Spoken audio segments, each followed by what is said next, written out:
Bien, le Centre PAM a décidé d'embarquer dans cette initiative-là parce que c'est en cohérence avec les valeurs féministes qu'on porte, puis avec nos revendications aussi au niveau de la conciliation travail-famille. Par exemple, au niveau congés parentaux, bien, on a 10 jours de congés parentaux, donc 5 jours payés, puis 5 jours sans solde. C'est que la personne peut prendre, puis elle peut le prendre fractionné aussi. C'est important de considérer nos employés au départ, avec une équipe qui est contente de ses heures de travail ou de tous les petits avantages qu'on peut leur donner. C'est pas toujours le financier, je pense, qui est important.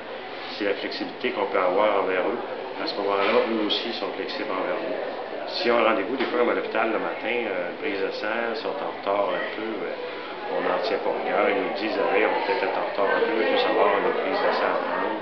Fait que ça, on ne coupe pas de temps pour ça. Virage Famille, c'est un comité qui a vu le jour suite à un colloque qu'il y avait eu sur la conciliation travail-famille il y a déjà 4 ou 5 ans.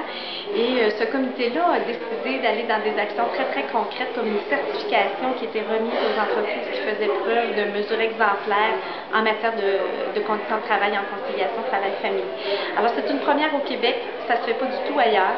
Alors, c'est une initiative locale, un accroissement, je vous dirais, des entreprises intéressées à recevoir leur certification et aussi à établir des mesures de certification Virage Famille dans leurs entreprises. L'écho dans la population en général, dans les entreprises, la réception est très bonne. On offre les services de notre source tout à fait gratuitement. Elle peut aller rencontrer les employeurs, leur parler aussi de la démarche d'évaluation des besoins des employés, parce que c'est sûr qu'il n'y a pas une recette gagnante en conciliation travail-famille. Ce qui convient dans une entreprise ne peut pas du tout convenir dans une autre. Alors, c'est important de partir des besoins de la base pour établir à ce moment-là des contrats de travail qui comportent des mesures qui sont agréables pour les employés.